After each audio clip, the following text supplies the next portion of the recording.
Hello and welcome to another Intro to Programming tutorial. In today's tutorial we will going to be understanding the nested loops. In the past tutorials I will explain to you the loops available to you in Visual Basic in particular and in general in programming. In Visual Basic the loops are available to you in 4 different variations, naming the while loop, which is pre-condition, and the while loop that's a post-condition. Then you have the loop until or do until loop, and then you have the for loop. The main difference between while loop, for loop, do while loop, and do until loop, we have explained these in detail in the previous tutorials, but just as a refresher, do while post condition and do until post conditions are post condition loop. That means the condition is checked towards the end of the body of the loop. While loop and for loop are precondition loop. That means the condition is checked at the beginning of the body of the loop. So do while precondition and for loop are 2 precondition loops, and do while postcondition and do until are 2 postcondition loops. Do while precondition, do while postcondition, and for loop, all of these 3 loops will continue to loop as long as the condition is true. As soon as the condition becomes false, all 3 of these loops will terminate and the control will going to pass on to the next instruction after the loop. Do until loop, on the contrary, keeps looping as long as the condition is false and passes the control over to the instructions following the loop as soon as the condition becomes true. Now in the nested loops we pretty much look at the similar idea as we looked at in nested if. A nested if condition is an if condition inside another if condition. Same is true for nested for loops. It's pretty much a condition inside another condition. So that's how we visualize a nested loop. Now here are a few things to look at nested loops. In nested loops, we have a loop inside another loop. So it's a loop within a loop. Inner loop is dependent on the condition of the outer loop. That means that the outer loop exits, the inner loop is not visited at all. If outer loop is visited, based on if the condition is true, the loop must execute, or if the condition is false, the loop must execute. Whatever is the condition under which the loop will execute, only then the inner loop will be visited, and the inner loop's condition will be checked. So the inner loop will going to be written exactly the way the loops are written, and outer loops will going to be written exactly the same way the loops are written. What makes it a nested loop is before the outer loop reaches the end condition, like end while or next in case of for loop, or end do until, if none of these end conditions are reached and another loop starts, that's the loop that starts is called the nested loop. And loops can be nested in any number of counts. You can have a loop within a loop within a loop within a loop within a loop, depending on how you want to process.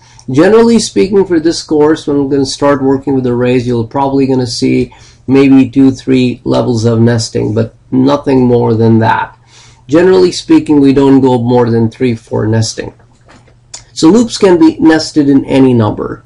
Inner loops and outer loops do not have to be of the same type of loop. For example, the outer loop can be a while loop, the inner loop can be a for loop, the outer loop can be a do until loop, the inner loop can be a do while precondition loop.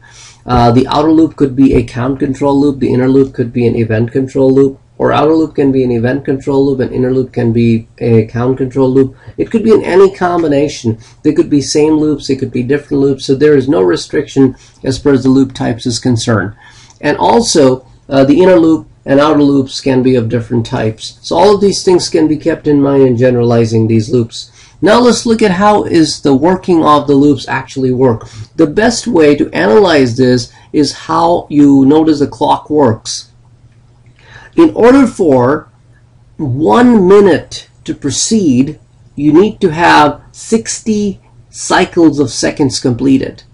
So that's, you can consider in this example that you're looking at it, second is the innermost loop. So second has to complete 60 cycles for 1 minute to complete one move. And a minute hand has to complete 60 cycles for an outer hand to be displaced by 1.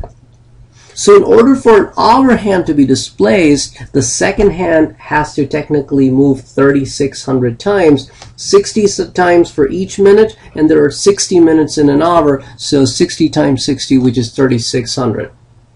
This is exactly how the loops work. The further you go down the level, the more it has to work, the more number of time it has to work to affect the outermost loops.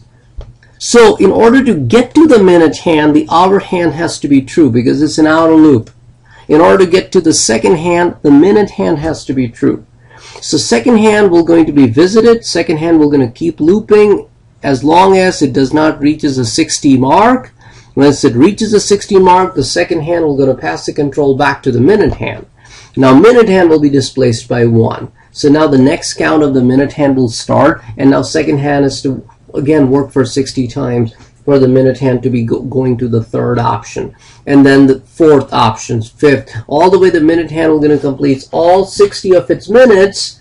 So that's going to be one complete cycle for a minute hand, all 60 minutes, and then the control is going to go back to hour hand, and hour hand will now going to displace by 1 hour, and now the count will start again from 1 minute all the way through 60 minutes, and for each minute all 60 seconds. So this is pretty much how an inner loop pretty much tends to work. So if you want to know how many times the entire loop will going to work, it is 3,600 times 24 because there are 24 hours in a day. So this will going to be the number of times these loops will execute. So this is just an analogy to understand the working of an inner loop. And this is one of the examples that we see around us. So that's why I thought I was going to pick this example. So we're going to be working with inner loops this week. So I hope you would have enjoyed this tutorial. Catch you in the next one. Thank you for watching.